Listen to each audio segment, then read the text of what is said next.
Are you ready to step into the empowerment of your creation energy? Well, welcome to the full moon in Scorpio that's square Pluto. Hello and welcome. My name's Chloe. I work with card divination, astrology, and as you can hear and as you can see, I channel multi-dimensional energies through my body, both in forms of physical and vocal light language. They're two of the main ways that I channel.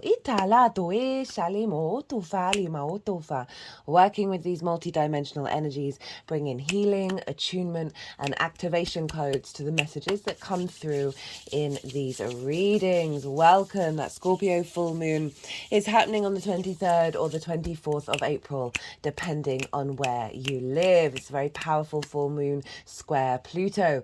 For those of you who know your time of birth and know your natal chart, I really recommend you check out the sign that falls in the first house first. This is your rising sign, where your ascendant is. The astrology will link in closest to this because I'll be reading all the signs as if they're in the first house. However, this does not invalidate you looking at any other part of your chart. Perhaps where your sun or your moon are, they are both getting activated with this lunation. So just look to wherever that sign falls in your natal chart, look to the house that it's in and the themes of that house. You want to apply those themes as well as all the other meaning you've got going on in that sign to the messages that come through.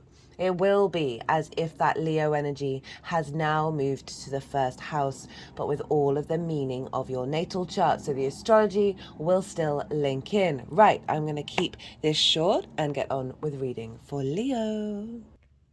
Leo rising. How you doing, Leo? So I cut the deck 3 times before starting your reading. I got the 2 of Cups, the 10 of Pentacles, and the Knight of Swords. This seems like a clarity in your alignment, right? In the actions that you take, that is leading you to a sense of embodiment, of wholeness, that is bringing in a sense of respect and honor and dignity and love, like equality. That 2 of Cups. You being very much in alignment in your emotional and mental body, that is helping bring in long-term legacy manifestation. With that 10 of Cups. But we'll see what comes through in the rest of the reading. Hello and welcome. Diana. New viewers, for those of you who might not have caught the introduction, I channel multi-dimensional energies through my body, both in physical movements as well as the vocal light language that you just heard. All of this is working together to bring in healing, attunement, and activation codes. Whether you're consciously aware of what's going on or not, this is all in alignment with source and your higher self. Sometimes we've got to surrender the knowing side of it, the cognitive side of it, in order to absorb the multidimensional messages that come through. Right, so for those of you who don't, I'm going to be reading for the astrology of Leo rising. However, you can look to wherever Leo falls in your chart, and you want to apply the themes of the house that Leo's in for you and anything else you've got going on in that sign, perhaps your sun or your moon, to the meanings of the messages, right? It will be as if that Leo energy, wherever it falls in your natal chart, has now moved to the first house. So the astrology will still link in. It will just relate to the meaning of wherever Leo falls in your chart. So that's that bit. Well, wherever Leo is, regardless of whether it's your rising sign or not, Leo and Scorpio square one another. You also square Taurus, Leo, and you oppose Pluto over in the sign of Aquarius.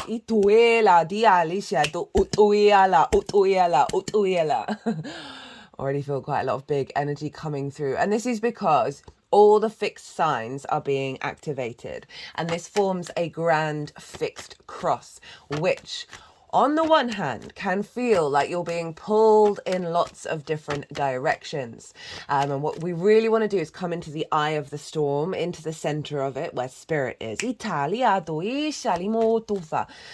the other side of a cross energy, whether it's fixed, mutable, or cardinal, is it It's acting as a generator, right? You think of all those 4 points just going round and round and round and round and speeding up and generating a lot of energy, a lot of manifestation. We're dealing with oppositions and squares here. They're both hard aspects. They're ruled by Saturn and Mars. Saturn rules the opposition, which is what we have with the sun and the moon, and what we have with your Leo energy, and Pluto over in the sign of Aquarius. And oppositions can bring up restrictions and limitations, right? The sense of distance between these two things, out of balance. When you realize that you're working with this energy, and this is going to be a download that will then unfold over the next 6 months. So you're going to be working with this generator for the next 6 months. And that's wherever you've got Leo, we're going to have this generator energy. And so the flip side of the opposition is this level of commitment, right? The commitment between both sides of the same coin, understanding the differences and working together.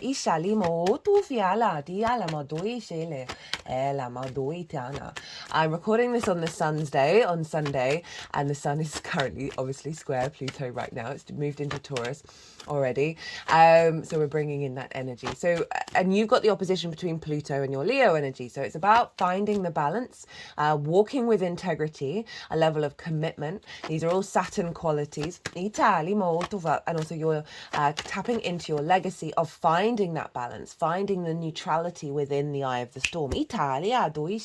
And then it's like you're a whirling dervish, right? If go YouTube that and see, it's from the Sufi mysticism, they would spin in order to connect to God, in the fact that everything is in motion, everything is vibrating, atoms spinning,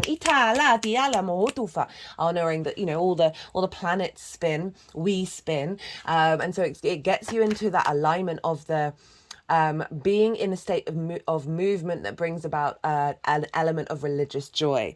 Now that, funnily enough, links into the fact that Beltane is happening at the time of this full moon. I'm a bit all over the place. I do apologize. It's just because this Leo energy, there's a big energy showing up here, and there's a lot that I can say about this, and I'm going to try and keep it short.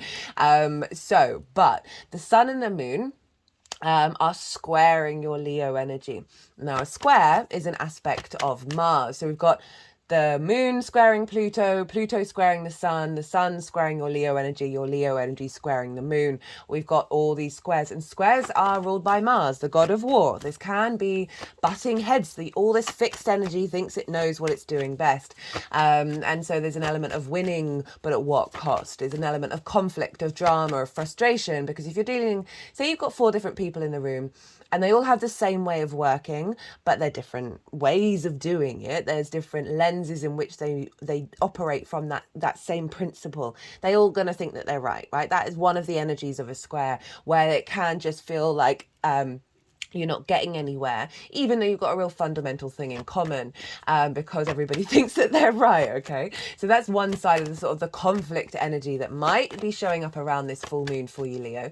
And if it is, it's bringing all of this to the surface to help you get back into that state of neutrality and get into the eye of the storm.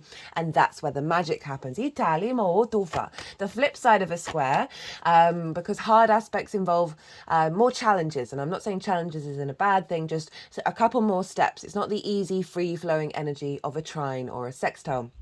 So the flip side of this is manifestation. Mars is the builder and the farmer, right? This is a sense of our motivation and drive energy here with the squares. And squares are all about manifesting in the 3D realm. And if we think about that 10 of Pentacles, that was part of the 3 cards that I cut the deck with, that is your legacy energy in the 3D. We get to that point by putting in the work, by putting in the manifestation. So that's just the baseline, and that's wherever Leo falls in your chart. So I'm going to be pulling cards for 3 different piles.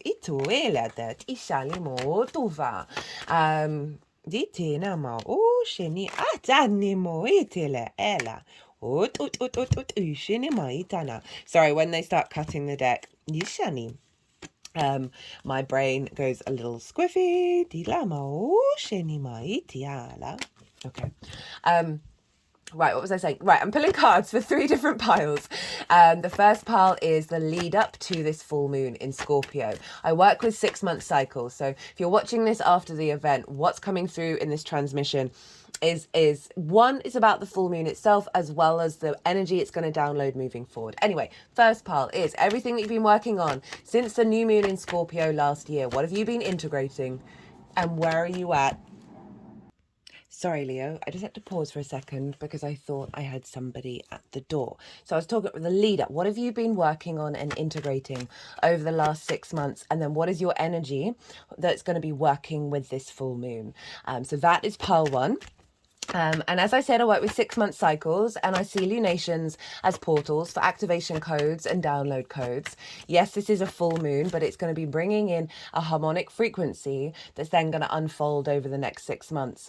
So that's pile 2 of what download you're going to be receiving that you're then going to be working with until the Scorpio new moon next year. No, this year. The baseline for pile 2 is the collective reading. I always really recommend the collective readings. They are my favorite. I get to talk about the exact astrology in way more detail of when it's the exact moment of the full moon, of how all the celestial bodies are talking to one another, and what narrative does that bring up, and it creates a harmonic blueprint and a deeper context and nuance to what's going on with this full moon. And for me, the more that we know about this, the more that we can then work with that energy and amplify it. So that's what's in the collective reading. I also did a collective tarot reading. Channeled messages come through. I also talk about certain steps that I've seen happen, how everything's evolving, what we're embodying at the moment, and how to navigate it, certainly from my own experiences and seeing them manifest. What else? I talked about Beltane in the collective reading. So Beltane is a cross choir. Oh, interesting. The Taurus rules the throat. I actually spent a night with a Taurus moon last night. It was on the day of the Jupiter-Uranus conjunction, and it was on their moon. In fact, everyone that I was interacting with yesterday, which was Saturday, was in alignment with that conjunction. I love astrology so much. It makes me so happy. And she's a singer. And so we came back to my place, and we ended up singing along to some music, and it was really quite lovely. So it's interesting that I said choir. What am I talking about? Right. Oh my goodness. Yeah, Beltane, Cross Quarter Fire Festival. And these happen at the midpoints between the equinoxes and the solstices.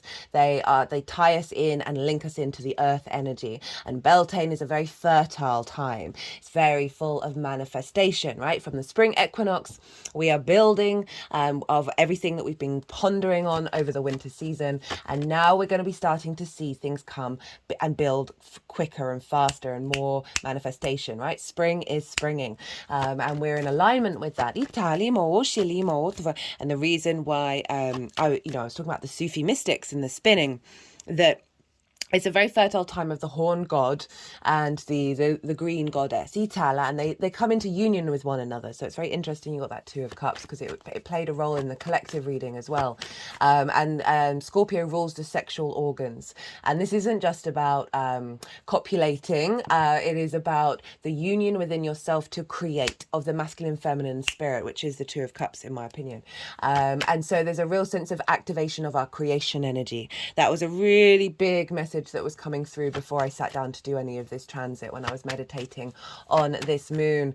And so the horned god is a very fertile energy. It's being converted into the devil, right, with the horns, but horns really represented the masculine fertility energy. It's very yang empowerment.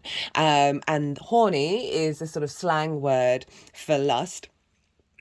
And lust in Old German meant religious joy. So there's a real shift around, and the Strength card, which is your card, Leo, Itali molto fiala. Aleister Crowley called that card lust, and it meant lust for life, right? So when we're in balance, in harmony with ourselves, we are able to truly appreciate life and tap into it from a place of elevated joy. Itali mo shiali molto fiali molteni. So pile 2, baseline is the collective reading. And then the tarot is how this is going to unfold for the Leo area of your chart. Itali mo tufa. Pile 3 is how all this energy is going to manifest moving forwards. This is a big full moon, square Pluto, right? This is one of the major aspects that is going on with this moon. Now let's talk about where is this happening for Leo rising. Well, all the fixed rising signs are going to be having this in angular houses. Angular houses are 1st, 4th, 7th and 10th. These are the pivot points of your chart. They mark the foundational cross. And so when we have transits here, they can be quite loud. They can show up in your face.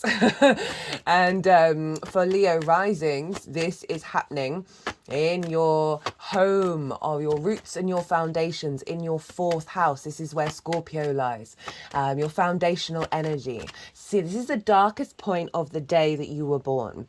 And so it represents the root system of a tree. And so this is your ancestors, both blood and soul lineage, parental figures, the roof over your head, and the things that you do in private. It's a very powerful house. It's the inner space, right? As well as the inner 3D space, like in your physical home. It's your foundational structure in which you grow from. It's like where you come from. And that's where the moon is squaring your Leo energy along with the sun. And whereas the sun is over in your 10th house, the most visible part of your chart, where the sun was at its peak on the day that you were born. These are the branches. This is the leaves spreading up towards the sun. And this is your life purpose, your career. It represents visibility and reputation, how the big outside world sees you. It's also linked into bosses. And so the sun is there. So you've got some visibility at the moment, right? Perhaps your life purpose is more visible, not only to yourself, but to others. Your career, a spotlight on your reputation.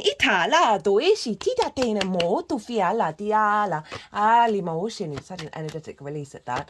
A clarity, perhaps you're going to be going through with that sun transit of your purpose, of your life purpose, of where it is that you want to be headed, of how you want to be seen, and the embodiment of that. You are ruled by the sun, Leo. So whatever's going on with this, hello Jupiter, hello. I saw the strength card peeking out. We'll see if that wants to come up. Yeah, really powerful transit having the sun in the 10th. And so, you know, when I was talking about getting into the eye of the storm, right? You've got your 1st, 4th, 7th and 10th houses being activated. This is really, really, really powerful. That the eye of the storm is the middle of the chart. And if you think of the roots, your 4th house as the roots and the 10th house as the leaves, the branches, the middle of it, the middle of the storm is where it's clear, right? You go to the middle of the storm, it's as if the storm isn't happening. That source, that is the trunk. That is your pillar. Italia duishini in this 3D existence. Atuia tinama, in which all things connect to. And so this is honoring the balance between your work life and your soul life, right? And this can often be career. It doesn't have to be career. Career can, like your soul path doesn't have to be about your career. It can help facilitate. Your career can facilitate it. Goodness me. Oh, that there is Sunday energy, Leo, Sunday energy. I hope you're having a good Sunday too. That we've got this really powerful generator here happening, and it's all squaring your Leo energy. And so your Leo energy for the rising sign is how you embody your sun or your moon in your actions and your deeds. It all depends if you've got a day or a night chart or which luminary is imparting wisdom to your navigator. Okay, that's the Virgo energy in your second house of your skills and tools to manifest and bring in regular income. Come with that 10 of wands. I'm feeling a strong clearing of this sense of weight, this sense of burden, and perhaps restriction of not feeling that you're getting anywhere. You're just focusing on the weight and the role that you're playing, the heaviness of it, rather than this figure who you're nearly at the castle.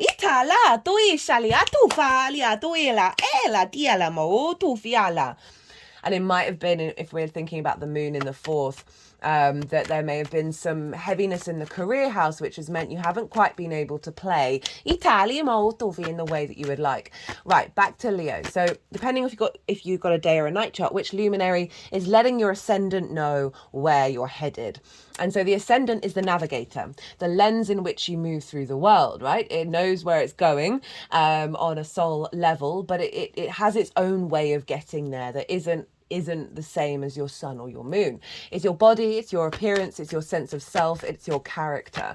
And it's often how other people see you because they see that embodiment, they see those actions rather than what might be going on behind the scenes with your sun and your moon. It's a very, very powerful house. It's the house of the self. So the sun and the moon are squaring that. Go back to the beginning of what I was saying about the square energy. It can bring up conflict. It can bring up restrictions with the opposition and a sense of drama, a bit of frustration. I genuinely feel if that's coming up around this full moon, it's coming up because it's being transformed very quickly by this Scorpio full moon, which is all about the intensity of being able to go into the darkness, stand true within it, hold your light, and transform. Italia, tu fiat. Now, the reason why it's going to be transforming very quickly is one, all of the transits that have been going on this whole year, and the fact that it's square Pluto. This is very much still linked into that Aries solar eclipse, which was the last lunation. Itala, which you haven't seen, I do recommend. I really do. That was one of the most powerful lunations that we're having this year, and I've seen it across the board in everyone I've spoken to in very different ways, but just this a deeper sense of faith within ourselves, and a releasing of a lot of entanglement. And Scorpio is very much about the power that we're going to have with this full moon, of shifting from worries and fears and paranoia, making peace with all those narratives. That's then freeing up more space for Scorpio rules the sexual organs, which is our creation energy, of being able to be in that calm of the storm, in the process of the constant movement, the constant spinning, the constant transformation that we are always in. So this is all feeding into your first house of your embodiment, of this, we're bringing into alignment a sense of completion of your roots and your foundation. So the moon over in the fourth, I really do feel like a strengthening energy coming in your foundational space, feeling very empowered, a deeper connection to the ancestors, or in the soul lineage, that is bringing wisdom, bringing such intensity in your capacity to create from your foundational space. So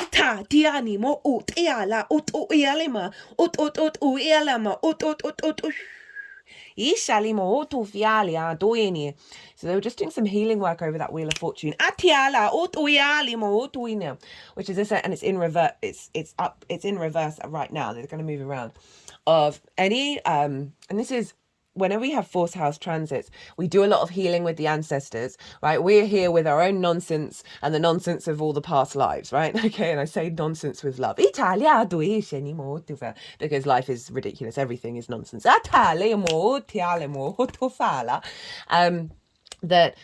with this full moon, right, it represents an element of completion, of celebration. It can also bring up triggers because the moon is at its fullest light, which represents our emotional body, our needs being met, our nourishment. And if there are things that aren't being met, they're going to come to the surface in order for you to work with over the next cycle. I haven't really been getting that really strongly with this moon. Usually I go into detail about that in every sign reading, and I just haven't felt called to really. So I'm just following that rather. Oh,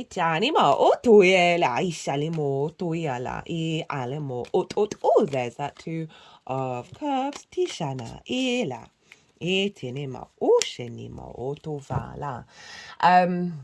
There's so much to say about this for you, Leo. As that with a full moon, with transits in the fourth generally, but with a full moon, you're completing a part of a cycle of those deep wounds, those fixed emotions of Scorpio from not only your own life, but that of previous lifetimes and ancestors. Where we are, especially with the square to Pluto, which I'll get to, that we're shifting that into wisdom, but with that Wheel of Fortune in reverse, it's like because wherever the sun is often shining a light, one on the blessings and two on the triggers, and it's over in your career, life, purpose house. So any blockages around that in previous incarnations, and ancestors who they weren't able to do what they wanted to do in order to shine, their visibility, their reputation might have fallen for no reason, for an external reason and nothing to do with them. There may be wounds around that. There may, with this full moon, are going to be released. Look at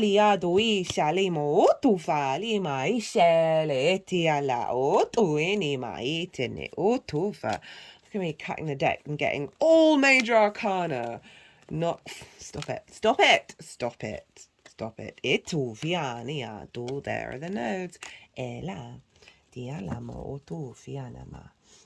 Yeah, that's pretty much half the deck there, Leo.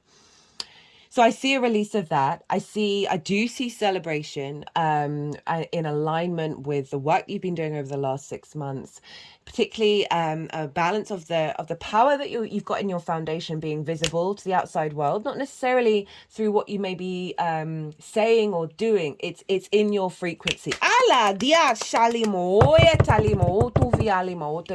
But the moon is shining a light on your intuition, right? Heightened intuition can come up here. You've got that Queen of Cups. That's really getting you in alignment with this expansion of the download that's then going to unfold over the next 6 months. This is also very much tied into the Jupiter-Uranus conjunction, which happened in your 10th house over the weekend. So this is pretty damn powerful. And so we've got this sense of, it's going to either highlight where you're out of balance with the work life with a dynamic, or it's letting you know, okay, you're in balance here. We are recalibrating to balance, where you have the energy to do all the things. From a really light place. Remember that Knight of Swords that came through? Very fast moving, being able to embody and act with clarity. Far cry from that Ten of Wands.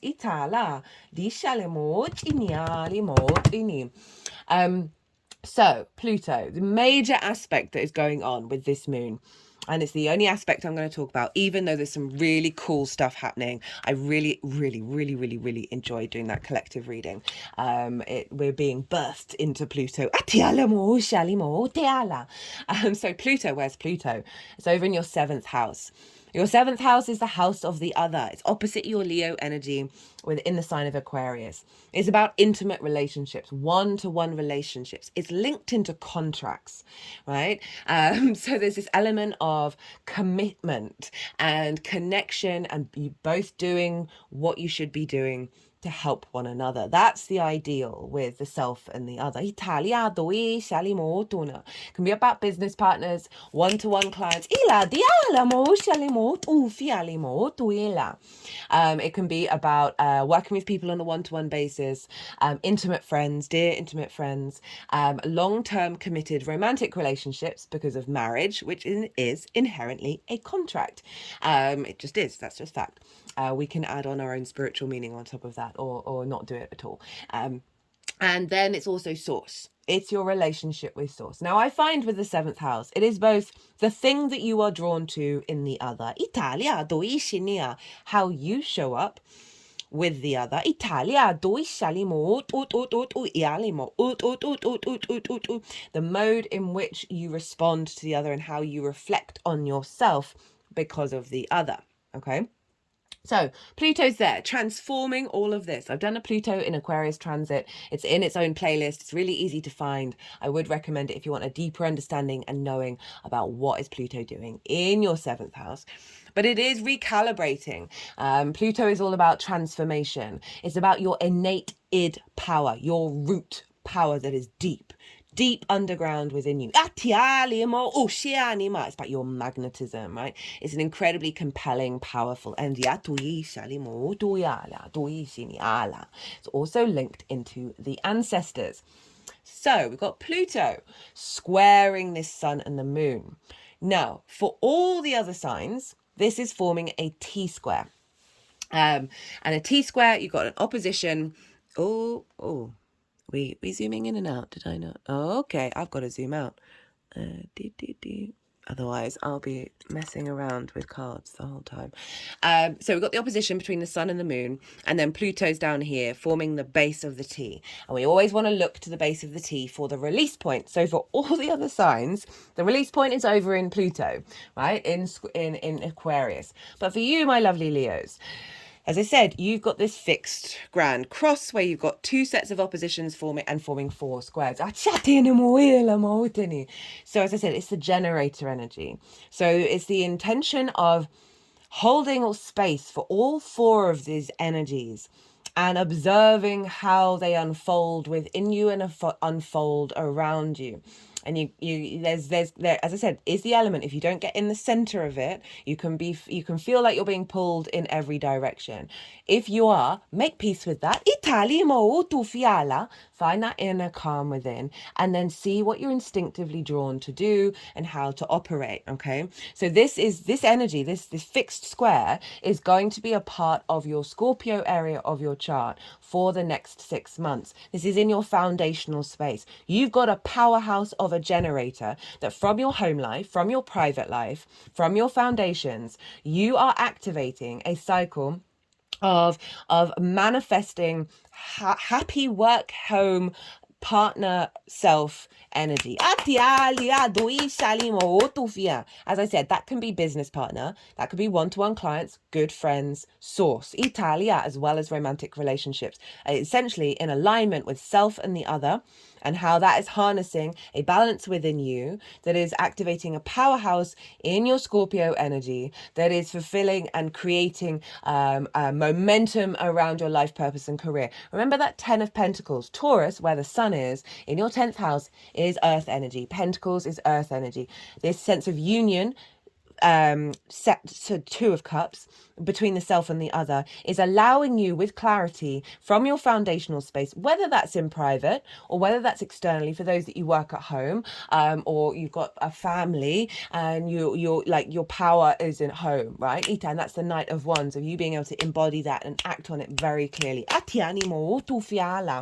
So Pluto is squaring this energy and bringing in Pluto in the 7th is aligning your innate inner power with the other rather than being in conflict with it or being distorted by it. And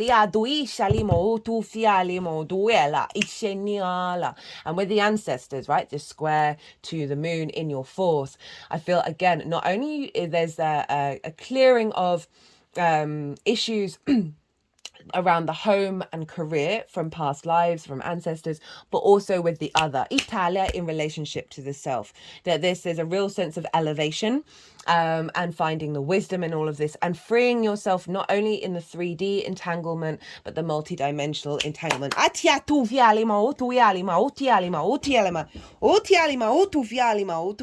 They just put my hands at the bottom of the root chakra together like that, and then did a massive circle behind my back. It's almost like a force field. And I often find when I'm working with the back chakras, this is to do with past life energy. This is to do with ancestral stuff, all the past. They just opened up the heart chakra from the back. And this is going to serve that energy that was entangled and stuck and stagnant. A lot of this, how am I doing? Oh, 33 minutes, not too bad. A lot of this stagnant energy, we're clearing some of this stagnant energy, because Scorpio is fixed water, right? Lake, not always stagnant, but you say you come across a fixed area of water that is, for whatever reason, that internal structure has broken down. There's been decay. There's now slime. There's not oxygen in the water. There's not life in the water. This is what we're dredging up. And Pluto, with its power, its ultimate power, is liberating the dead. Italia, Pluto is often linked into the riches that are underground, right? And so with this square with Scorpio, which is all about going into the darkness, turning over every stone to get to the truth of something. So often, if we really go into the darkness and we look ourselves in the dark, or we look ourselves in the face, I think you know what I mean, and we're really honest with ourselves, and we can be really brutal and blunt with ourselves in a loving and caring way of like, truly, none of this really matters. And I say that as someone who's gone through a fair amount of absolute bullshit. And the more that as I was saying earlier, the ridiculousness of existence, right? The more that we bring that peace within ourselves, the more that feeds back into our lifelines. Lifelines, interesting. Our ancestral lines, our past life energy that may have had some deep, deep wounds that are still there, and that energy is like a knot in the cords that are attaching you.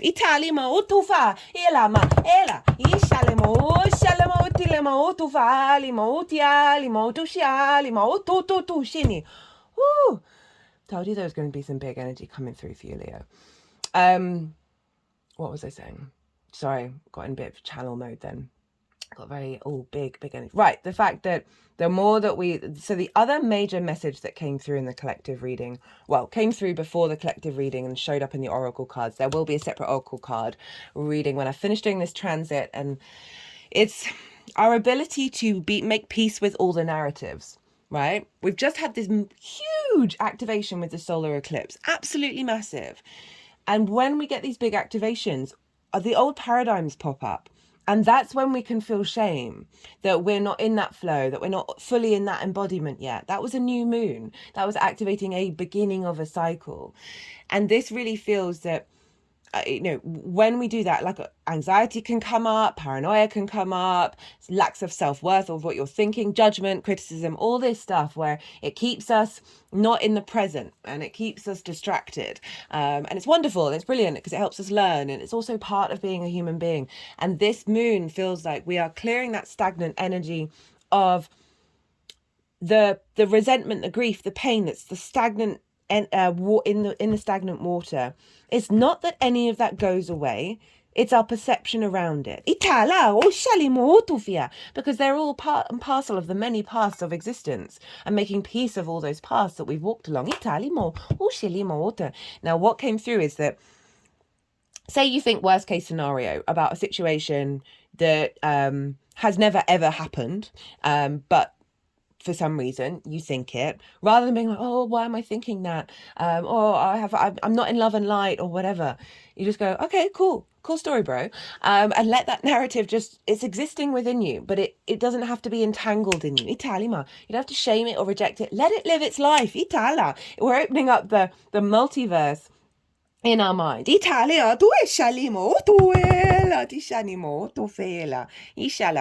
this is especially in times with the ancestors, and this transit's affecting everybody with Pluto, but it's doubled down with the 4th house transit, which is very much for me linked into our ancestral lineage, that you are activating a big momentum of this, of again, like unknotting those cords, clearing or if you don't want to see it as a knot, see it as like a dense energy that's blocking the energy flow between you and that line. Italima, there may be some energy that gets through, or some of that density shifts and turns the energy that reaches you. Itala, they're now putting my hands again at the back of my body, moving up and around the chakras.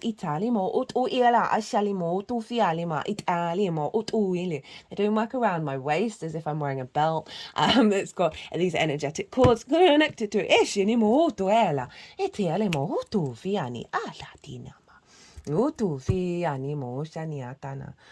Oh, Leo.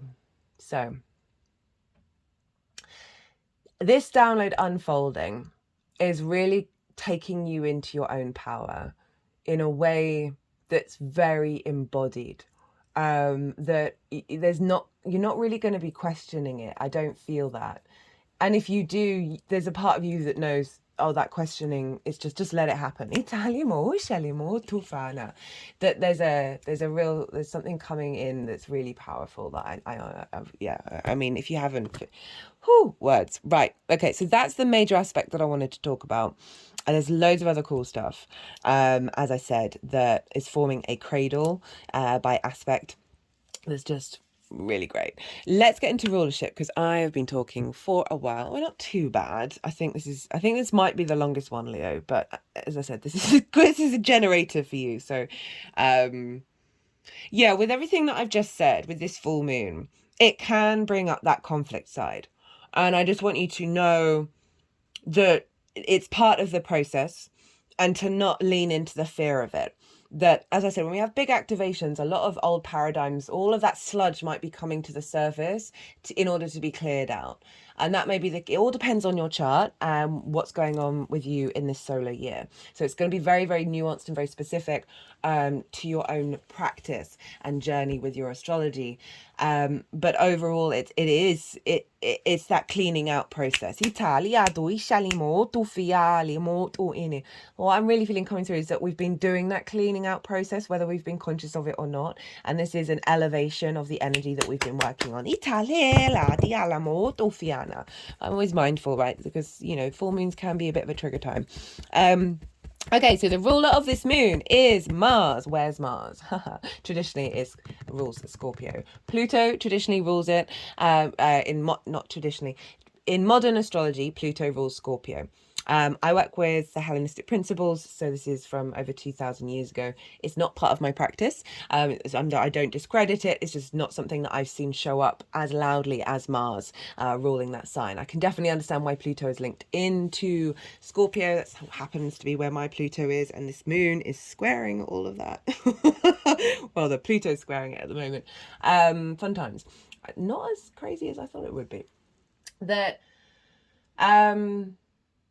yes, you might be able to, you've got it already, but it can double loop over of Pluto from the 7th, activating a real powerhouse of your intuition, drawing towards you, very high priestess energy of situations with the other, whether that's business partners, friends, whatever, drawing towards you, right? The magnetism towards you, towards that fixed energy of Scorpio, as this unfolds moving forwards. Okay, so rulership, Mars is in Pisces. And so Mars is influencing what's going on with Scorpio and going on with this moon. And Mars in Pisces is in your 8th house. Now this is, whereas the 7th is the one-on-one, your understanding of that, what you're drawn to. The 8th house is your relationship dynamics, not just with the 7th, but with the whole chart, right? It's the outside world's resources. It's the give and take between you and anything other than you, right? In terms of the outside world's resources, that can be mortgages, loans, inheritance, both cosmic and 3D inheritance, bonuses, commissions, as well as I said, the give and take between you and anything other than yourself. Time, money, things, energy, intimacy. I keep thinking that my hand is in shot, but it's not. That it can be codependency, scarcity complexes. We've got do we have the 5 of Pentacles? I thought I saw the 5 of Pentacles. Anyway, giving too much, taking too much, scarcity, being resentful, thinking everything is owed to you for whatever reason, all of these kind of places. It's also a really magical house because it's your relationship dynamic with source, right? It's the exchange with not just on the 3D, but the multi-dimensional levels.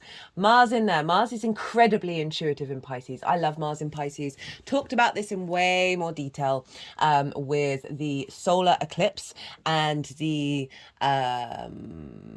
Jupiter Uranus conjunction. So I'm not going to go into it too much because it's come up quite a lot in the last 2 transits.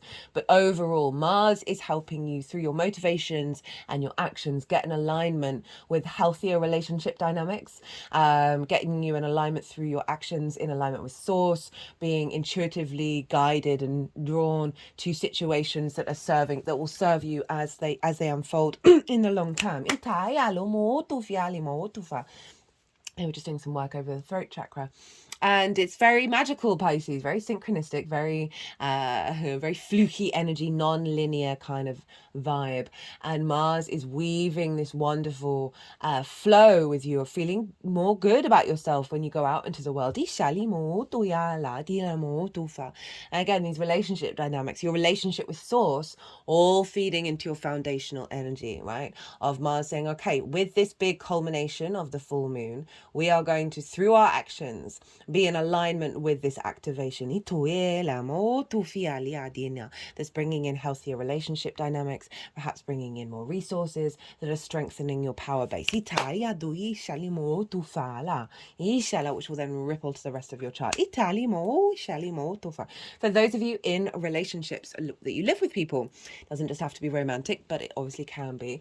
This is being in more intuitive flow with one another, in your private life, in your home, finding more strength that where you're not repeating old dynamics, because Mars came out of a conjunction with Saturn, which is all about cause and effect, and honoring that, and so our Mars in Pisces, very intuitive, is an alignment of not repeating old cycles.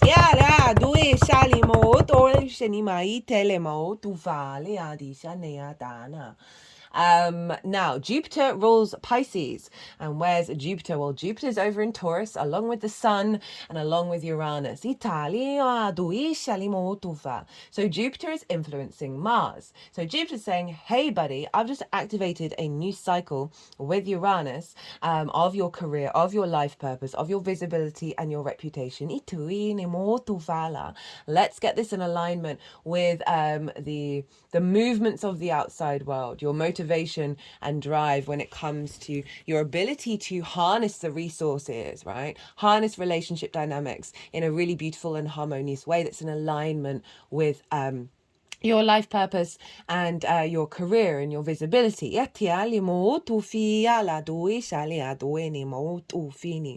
what I feel with that, especially with the Sun being in Taurus as well, influencing Jupiter, that there's a sense of visibility of your actions that's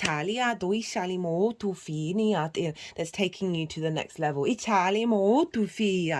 For those of you, this can be working with a business partner as well. And as well as elevating the 7th house in terms of relationship dynamics, right? Bringing in healthier relationships. They're in alignment with that 10 of Pentacles, with your legacy energy, with your career, your life purpose, Jupiter up in the 10th. Now, Venus is ruling Taurus. So Venus is influencing Jupiter, and she's over in the sign of Aries. She is still in conjunction with Chiron, and she's about over 10 degrees away from the Sun, so it's a bit of a wide orb of connection to the Sun, but she's heading towards the Sun in Taurus, her landscape, but she's in the sign of Aries with Chiron, bringing a sense of ease and grace and charm of how you embody your perspectives, embodying the master healer. Chiron.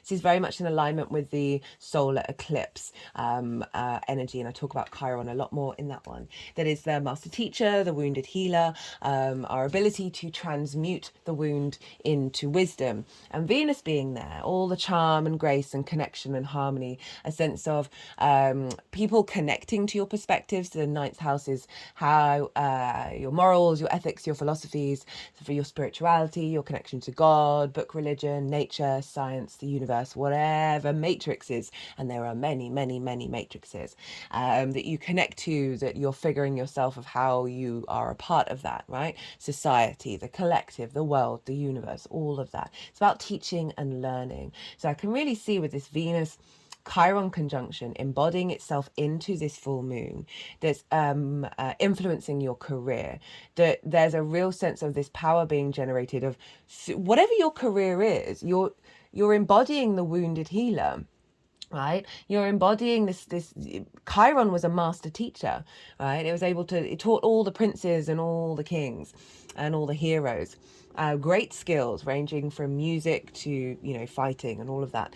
That Venus is the arts, is very creative, she's very connective, she wants you to feel good, and so there's a real connection to you feeling good about who you are in the matrix. That's that frequency as well as perhaps your ability to, through whatever work it is that you do, that's feeding into your 10th house. Your perspectives affect any job. That there's a real elevation here of your, I'm just really getting the sense of embodying the wisdom of Chiron and being able to share it in a way that's bringing about like a sense of appreciation and value and ease and grace with that Venusian energy that's influencing Jupiter, that's expanding your understanding of your career and life purpose. Uranus is helping us liberate our soul's path, and all that's feeding into Mars of how you move through the world. It's then rooting down into your foundational space. There's a real power here of what it is that you're going to be able to create. So that is everything that I wanted to say. I mean, there's so much more that I could say, but this would be probably about a 4-hour lecture. I don't think you'd appreciate that. So I'm going to go consciously quiet. But before I do that, I want you to look to where your sun and your moon are in your natal chart. Look to the houses that they're in and the themes of those houses.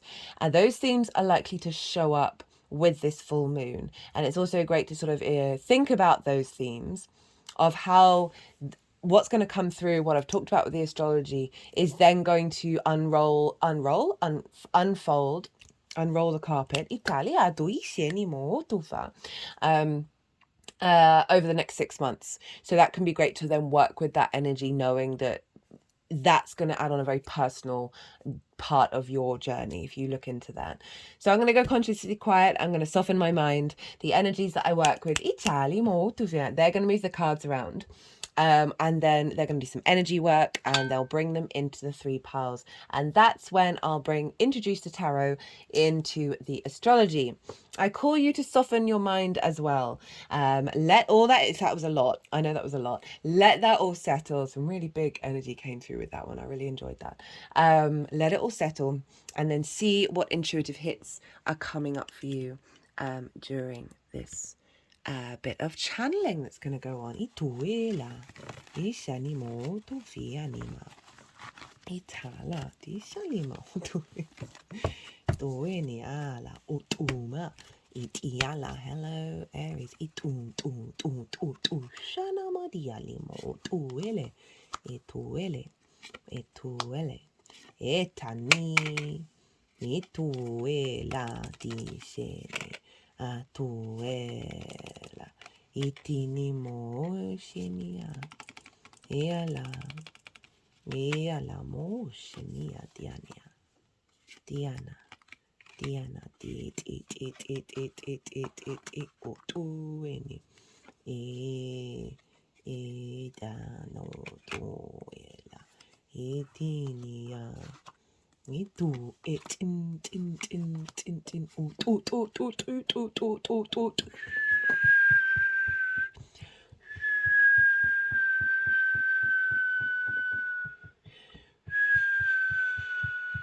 Diana Duini patinia tutu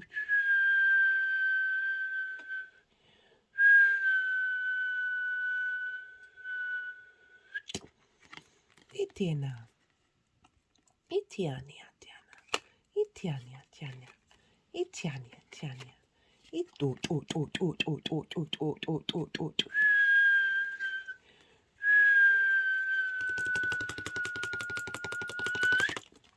Itina, itina, matina, in it. Teana. Di e tu e du tu e tu ala. Ya tiania, tiania, tiania, tiania, tiania. E tu. I knew I saw that Five of Pentacles. E tu fa. Ni tiane. E ti ani a tinia tum tum tum. E tin tin tin tin tin. E tu fe ale mo tu ne. E ala. E ala, e ala, e ala. O shini mo ti ale maola. E shini. E tu ela. E ti ala. Do.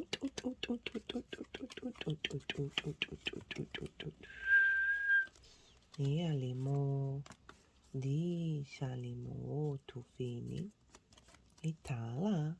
Diala di tin amo usheni e ala ito ele madu e shale modu fini e ale mo isha limo ushini atene e la doira e tini mo di shalamo tu fini. Ishalimo Tojinima. So many cards. The Shenimo Toinia. The Tinimo Shenila Otufa. Itinia. Itini Ado Totiani. Ato Itiani Ela. Diala. Doele Etinia. Etinia, animo sheniadala, eteniala, itufa, itueni, atinimo sheniadialimo tufi, etala.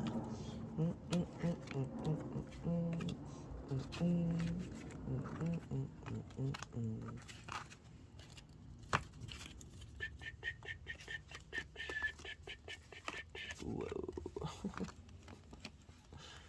Tisheniala.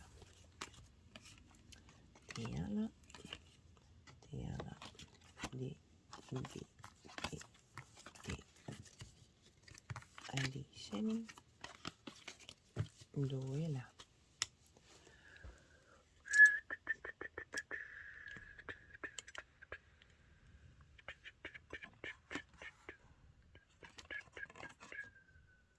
I like to whistle with you today, Leo. Right, Leo, what's been going on with you? So this is the lead up to the Scorpio moon. Hello, Scorpio. Over the last 6 months, what you've been integrating and how your energy is showing up with the with the reading, with the full moon. That's the energy you're working with this. So we've got the Two of Pentacles, the Seven of Swords, the Tower, the Death card, and the Two of Wands. So being flanked by two twos here. Two of Pentacles is a balancing act, is a juggling act. I'm not really surprised with a full moon in the sign of Scorpio. This for me, yes, there is an element of being very focused and doing what it is that you need to do, but there's movement here, but there's not momentum. This figure's like, oh, I've got to keep these balls juggled. It's all you can think about. You're kind of in survival mode, and it's referenced by the big waves in the background. There's a sense of unease, there's a sense of I've got to. You're present in the moment, but there can be an element of worry and fear of I've got to do all of these things, otherwise I might not be able to survive. It's about navigating boats on ships, navigating the fear mindset, the scarcity mindset, which is obviously, very real in the 3D world, right? It's quite hard to not think about that. And so this is essentially, you've either what I feel is it's on both a 3D level where you've had a lot to do from lots of different places. I'm feeling like there's more balls you've been juggling. You've been able to keep doing it, right? There's a skill to the Two of Pentacles. But there is, again, as I said, a limited mindset that you're kind of on the hamster wheel. And so with the work, home life energy, right? This is a balancing act. You may have felt that there hasn't necessarily been any momentum moving forward. The other side of this is you being aware of this framework, of this matrix that we're in. And you've been navigating a way out of it. You've been trying to find a way, okay, I've still got these things I need to do, but how can I do it from a place that isn't this mindset? Because we've got it with the Seven of Swords. The Seven of Swords is, you see here, they're carrying the Five of Swords. They are stealing away conflict. They are stealing away hierarchical structures, like domination, the bully and the victim mentality. And it's the mindset, right? So that you're rethinking things in a different way. It's also the color of the sun. It's a really positive card. You've been rethinking and navigating how to change this mindset. Because so often in our lives, we've got a load of stuff we need to do. And that's no bad thing. It's just, are there enough hours in the day? Are we burning ourselves out? Are we not getting enough rest? Are we not enough in yin space? Are we not looking after certain areas of our lives? And there's an element of conflict there, of things doing battle in your mind that may, what's just come through is working through limiting beliefs that this is always going to be the way. That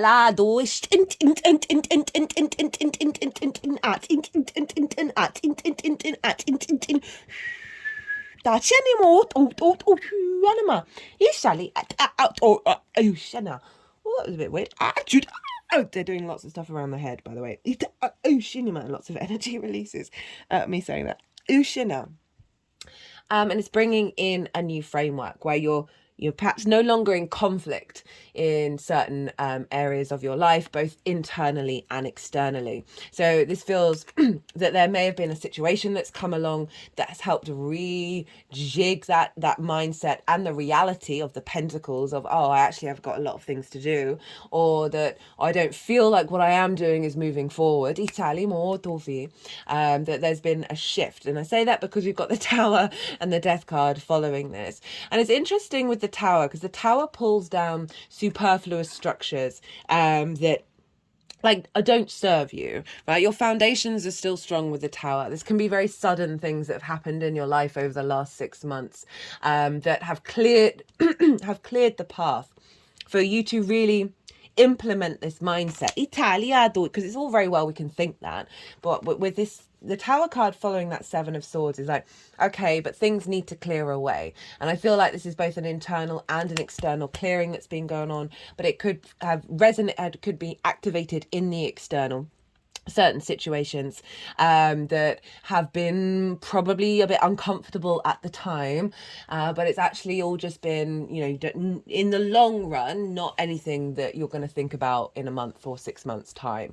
But it didn't mean that it wasn't difficult at the time, but it was recalibrating to get this new perspective embodied in your environment.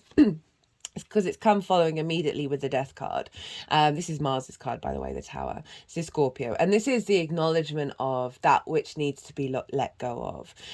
So there's a real sense of, through this journey that you've been on, you're on this horse. You're moving past the king who is no more, which represents something that has an authority over you, that is no longer entangling you in that energy. So this is showing up for everybody, that we have gone through this phase of really honoring and knowing what we need to let go of on an individual level and taking the steps with that, because it's come with the Two of of Wands, and this is getting the lay of the new land, right? So you've had some disruption, you've had some recalibration, and now we've got this figure who is surveying their kingdom. This is a very long-term manifestation energy, but there's a restlessness to it, because this figure is wanting to go out and start the new journey, but you've been doing integration. So this is something really, so this may be linked into your private life. This may simply be linked into the roots of yourself that could have manifested in every area of your life, but you've been recalibrating in the root of you.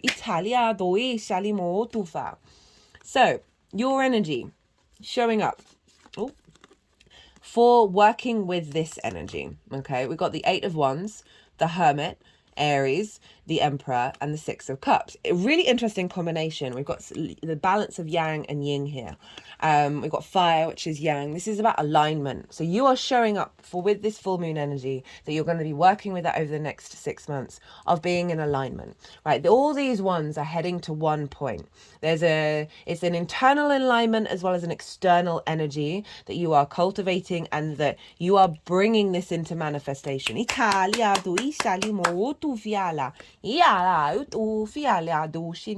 really feel with your Leo energy, which is fire, that you're going to be able to embody this very there's going to be a smooth embodiment because there's been a clearing happen with the Tower. The Hermit. This is your skills, your tools in order to make regular income and manifest, and also how you value yourself. It's Virgo energy. There's a real sense of, with these two cards, really, really independent. This is kind of summing up the last couple of transits that we've had of honoring your own journey, the strength within yourself, and not getting distorted or entangled by the outside world. There's a lot of wisdom here, right? I think they're the only two cards that have beards, representing this sense of wisdom, the sense of maturity of the elder. This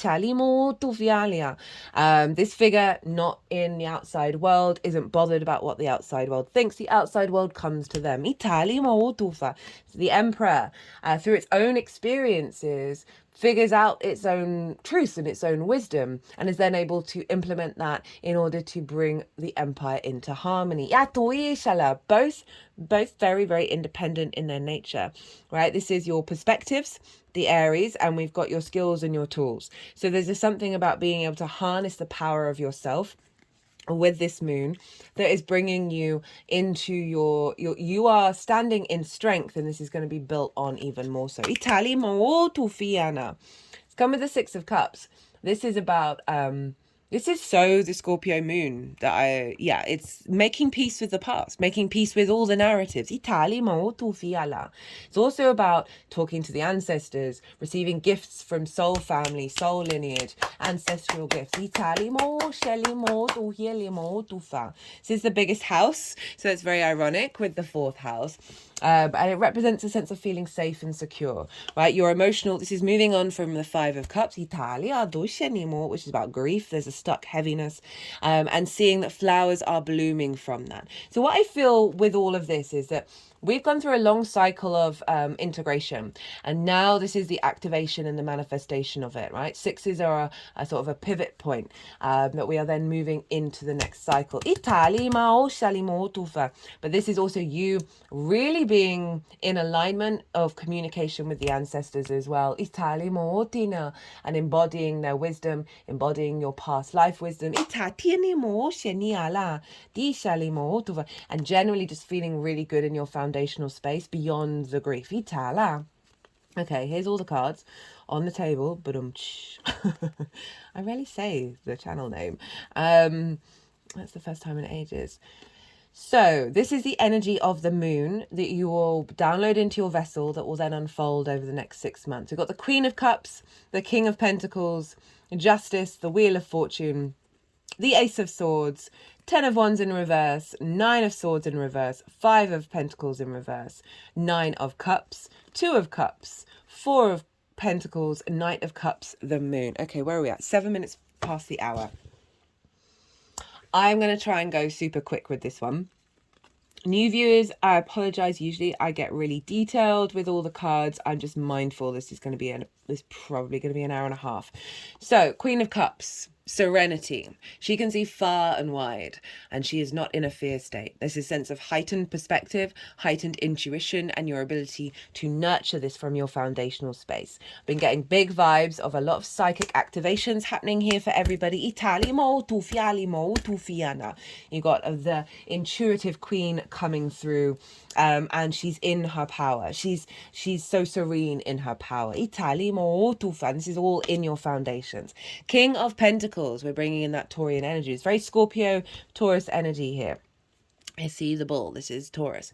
That through this yin energy within you, that you're drawing things towards you to not be in fear, to not worry and not panic, that the King of Pentacles is able to take action in order to bring about abundance. For those of you who work from home, this can be a really, really strong energy. You don't have to work from home. This can be through the serenity you're feeling and the peace that you're feeling in your home life. This is giving you the strength, and remember that generator, to take action in a way that is coming from a more abundant space rather than that entanglement. Lady Justice, this is Libra, your ability to communicate this for your environment, third house, to be in alignment, but overall karmic rebalancing.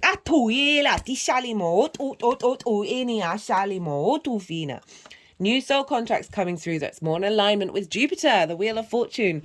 The fate is going upright. Feeling more generous, knowing that something has shifted. That's bringing about those opportunities. Go check out the Jupiter-Uranus transit series. Very much this vibe. Ace of Swords, new clarity of vision, right? This is the sword that the Knight of Swords was holding. Italima, your sovereignty, your higher perspective, a real sense of victory and vision, divine inspiration, a renewal, a refresher, an energized energy in the clarity of how you act and how you move forward. A real sense of vision. And that card is followed by these difficult energies all being in reverse. We've got the Ten of Wands, again, that sense of burden and weight. It's about our perspective around it, not necessarily what it is that we have to do. It's in reverse. With the Nine of Swords, which is all about anxiety, fear mindset, scarcity mindset, worrying about the past, freaking out about the future, not being able to be present, not being able to sleep. Often about things you can't even control. Five of Pentacles, this in the upright represents scarcity, feeling left out in the cold, not being supported. That is bringing in Mars in the 8th with your career, whether you're visible, whether your perspectives are received, how you feel at home, whether you feel you have the nourishment you need. These are all in the reverse, following the Ace of Swords of a new mindset. And when I always say new, it is entirely not new. It is essentially reconnecting back to your original energy. Nine of Cups following this with the Two of Cups, Four of Pentacles, Knight of Cups, big cup energy, and the Moon. Hello, Pisces. You feeling confident and good about yourself, a real embodied sense of gratitude and alchemy of abundance. This union, this balance, right? You're in a generator right now.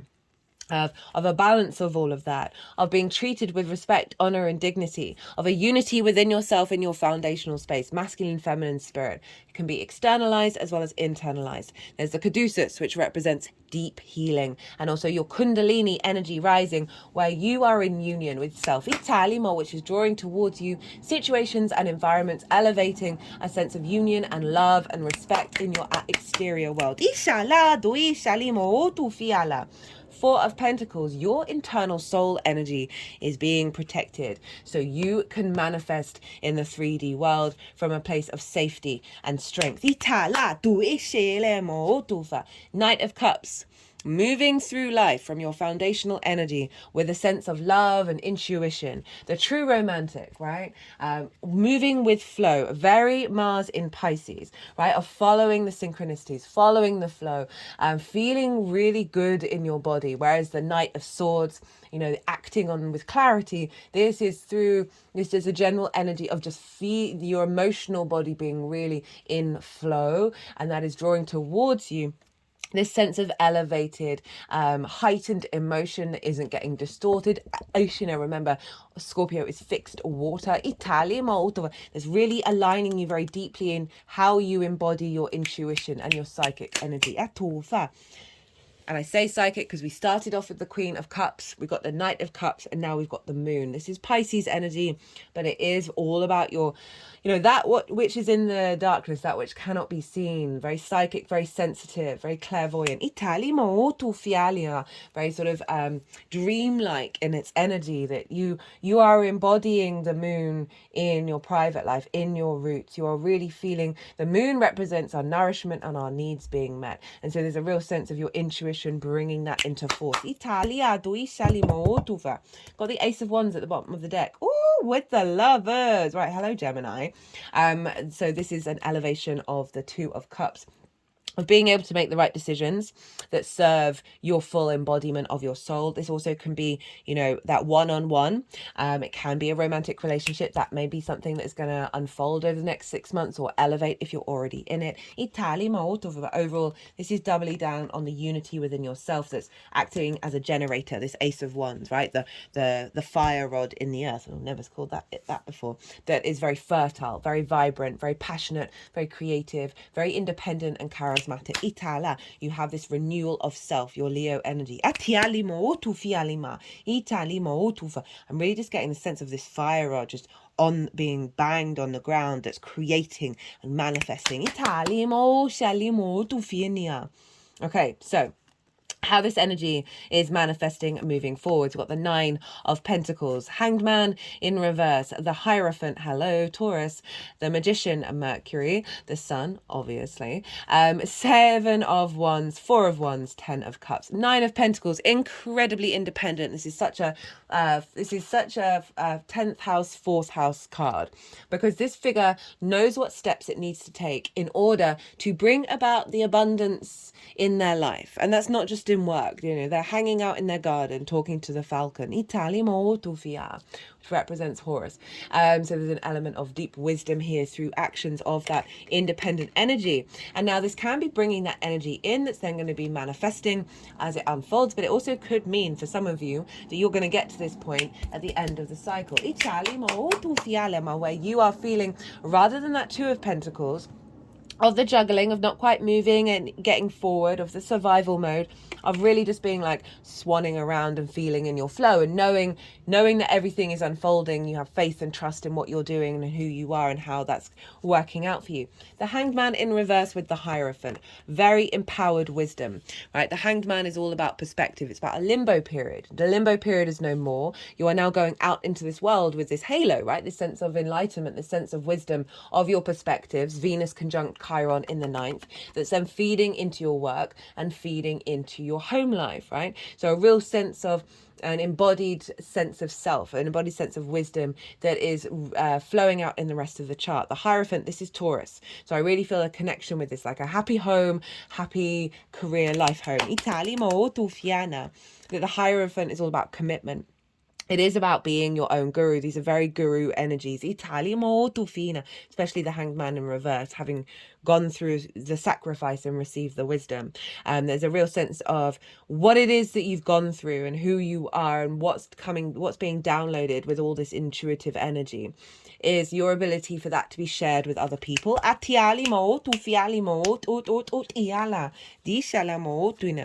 the Magician, right? So this is saying you have all the resources you need in order to manifest from your foundational space. You may be seen as the Magician. It's a very much being able to take action from a very embodied wisdom place. How